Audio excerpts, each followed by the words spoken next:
Hello everybody, today we are going to make an easy oven baked version of quesadilla. So easy to put together even for a crowd. And again, it's one of those recipes you can change it around according to your liking. But here are a few things that I'm using today. Let me show you these.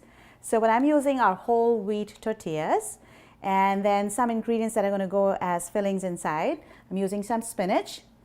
I'm using canned tomato. You can always use fresh. Some black beans. We are using some chicken and some red peppers and green peppers. Of course, some oil that we are going to brush on the tortilla to make it crispy. We are going to put them in the oven. And there's a secret ingredient that I would like to tell you about. I just love using this. This is called chipotle in adobo sauce. These are these chipotle peppers which are in sauce that I can describe it as like your barbecue sauce with Mexican flavor kind of thing. And if you put a little bit of this on the tortilla before you put the other ingredients on, I think it just takes the quesadilla to the next level. So I use this a lot, so I just wanted to show you this. Of course, you don't have to go out and buy this. If you don't have it, go ahead and still make your quesadilla. It's still going to be yummy. Don't forget the cheese. Cheese is important. And I'll tell you what I also do is when I use cooked chicken that I have, I like to flavor the chicken a little bit with some Mexican seasoning. So I have some of that out here also. So first thing I'm going to do is I'm going to preheat the oven. Preheat the oven to 450 degrees and then do all your preparations so that the oven's ready when you're ready. So there you go, bake. Use the plus sign to bring it to the right temperature. 450. And press start. Now that the oven is preheating, let's get the other ingredients ready. Let's begin by heating up the chicken in the microwave, and just to give it some flavor, we'll add some Mexican seasoning to it. So I'm going to take 2 cups of pre-cooked frozen chicken. So this is pre-cooked. Remember that you cannot use raw chicken in this recipe.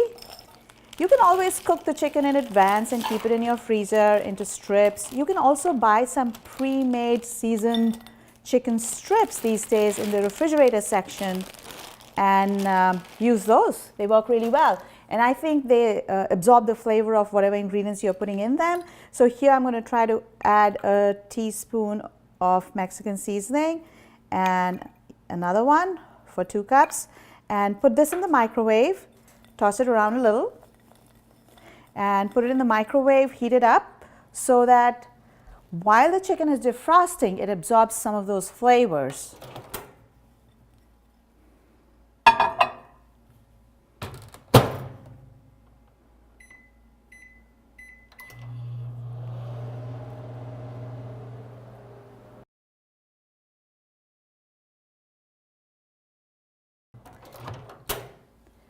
So after the chicken has been in there for a minute, you want to take it out, just stir it around a little because you know microwaves kind of cook somewhat unevenly. So it's a good idea to give it a stir so that all your pieces cook evenly, they don't dry out.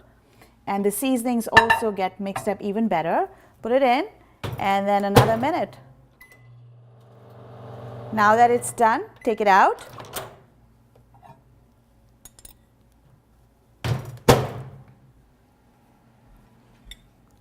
So now the chicken has heated up, it is defrosted, and I can already smell some of those Mexican seasonings in the chicken. Let's start getting the tortilla ready.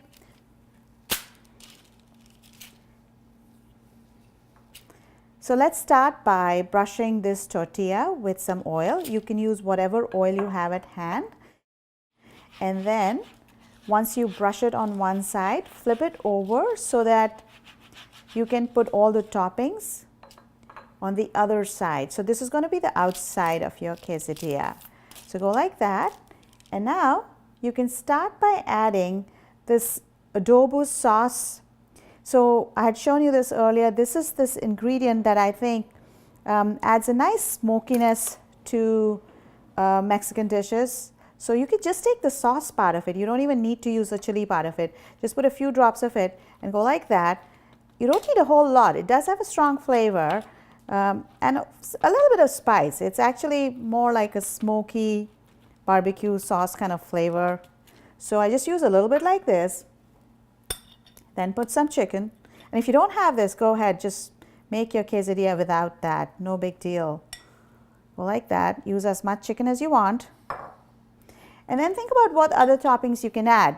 Now, to make your meal complete, always think about adding some vegetables wherever you can. So it's a great place to add some vegetables. So whatever you feel like adding, cut them into small bits. So we're using some green peppers here. Add those. You can add spinach. You can add red peppers. I'll take a little section of this too.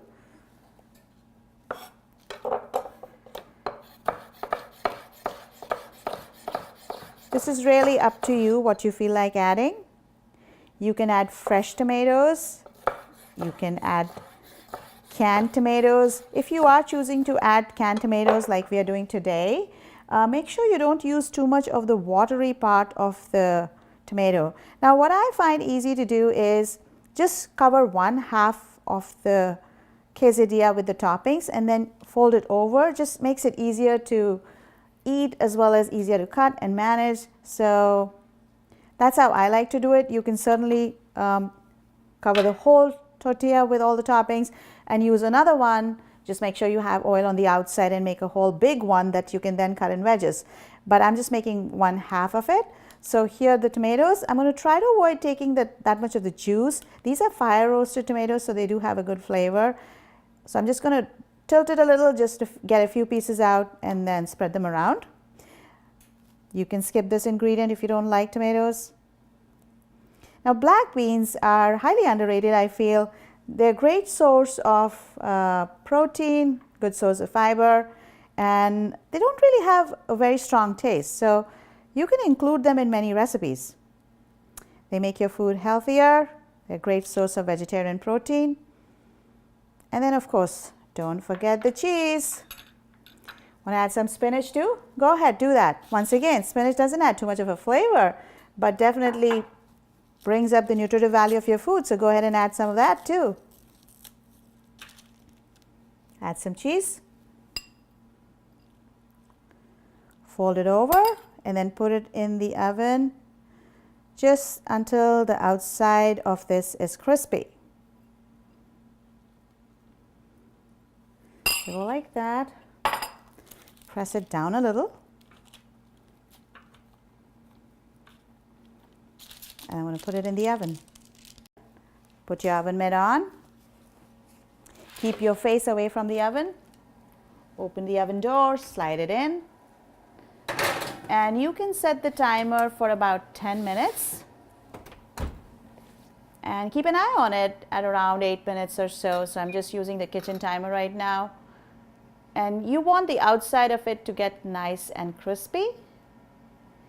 Take it out, cut it into wedges. And that's how easy it is. So it's time to take it out. As I was observing, I just turned off the oven because it was starting to get really brown. So 7 minutes is all it took. So you might want to check it at about 6 to 7 minutes, depending on the kind of tortilla you're using. It can take more or less time. So I'm just going to cut it into wedges now. You can use a knife or you can use a pizza cutter. Like that. Maybe it'll be easier if I move it to the cutting board, because then I can cut like this. And you don't even have to cut it into wedges. I used to eat it like a sandwich because it's often dinner or lunch for me. But if you're serving it as a snack, you want to cut it into wedges and serve it with some salsa or sour cream or guacamole or all of them combined. See all the yumminess?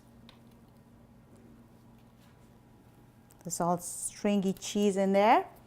Here's some sour cream.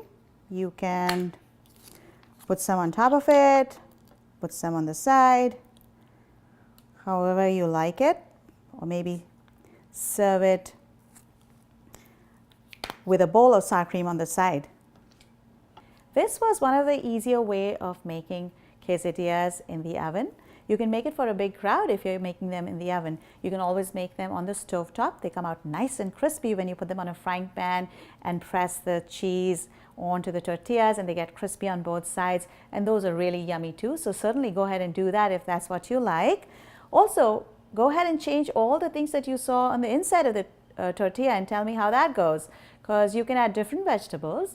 You can use canned vegetables, you can use roasted vegetables that you can buy in a jar sometimes, roasted red peppers, caramelized onions. All of those would be great additions. If you're using any ingredient that has a lot of juice in it, I'd tell you to drain that really well before you add them to the quesadilla. Otherwise, your quesadillas are going to be soggy and you're not going to like them so much. So go ahead, try your own variations and enjoy.